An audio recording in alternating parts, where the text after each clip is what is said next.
सबसे पहले जो है मांगने के लिए दुर्योधन ही पहुंचा था भगवान के पास, कृष्ण के पास।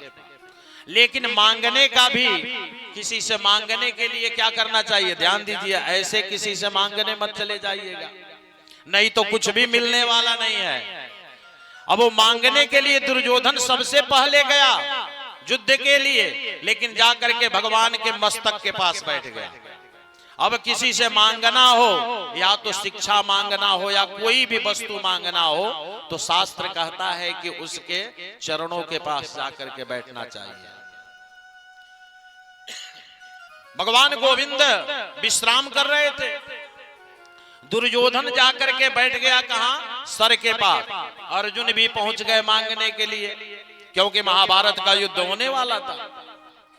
अर्जुन जाकर के चरणों के पास बैठ गए गोविंद के।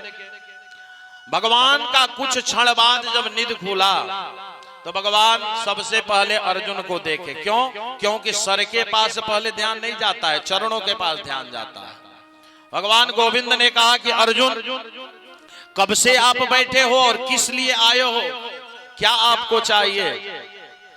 अर्जुन बोले कि महाराज, आप तो जानते हैं कि महाभारत का युद्ध अब टलने वाला नहीं है, यह युद्ध होने वाला है और हम आपसे कुछ मांगने के लिए आए हैं। दुर्योधन ने कहा कि नहीं नहीं गोविंद, सबसे पहले तो मैं आया हूं, या अर्जुन तो अभी अभी आया और आकर के आपके पास बैठ गया मांगने के लिए। इस अर्जुन से पहले तो मैं आकर के यहाँ बैठा हूं।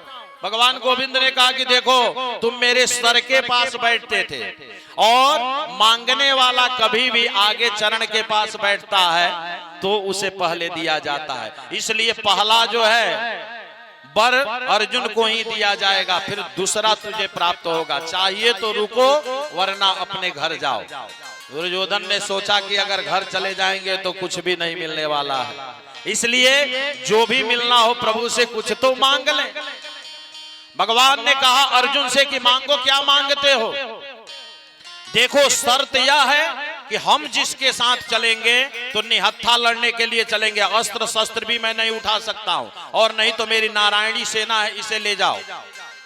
अर्जुन बोले कि महाराज, मुझे नारायणी सेना की जरूरत नहीं है और ना मुझे अस्त्र शस्त्र की जरूरत है, मुझे तो आपकी ही जरूरत है। प्रभु, मुझे आपका जरूरत है। दुर्योधन बहुत खुश हुआ, कहा कि अरे बहुत अच्छा हुआ कि अर्जुन जो है कि नारायणी सेना नहीं मांगा, नहीं तो मैं इस कृष्ण को ले जा करके और युद्ध में क्या घंटी बजाता, इसे भोग लगाता। ये लड़ता तो है नहीं, अस्त्र शस्त्र उठाता नहीं, और महाभारत के युद्ध में तो लड़ना है, वहां अस्त्र शस्त्रों से युद्ध करना है। दुर्योधन बहुत प्रसन्न हुआ, कहा कि बहुत अच्छा हुआ कि अर्जुन नारायणी सेना नहीं मांगा। भगवान ने कहा अर्जुन, फिर से सोच लेना, मैं कोई अस्त्र शस्त्र नहीं उठाऊंगा, हाँ कहोगे तो रथ ओथ हाँक लूंगा, इतना कर सकता हूं। अर्जुन बोले कि महाराज, मुझे वही तो चाहिए, हमारे पास सब कुछ है लेकिन एक सारथी नहीं है, एक रथ हाँकने वाला नहीं है। भगवान तैयार हो गए, दुर्योधन से कहे कि आप मांग लो। दुर्योधन ने कहा कि बड़ी कृपा हुई कि हमसे भी आपने बोल दिया, अब अपनी नारायणी सेना हमें दे दीजिए युद्ध के लिए। भगवान ने कहा कि ले जाओ। दुर्योधन नारायणी सेना लेकर के चल गया।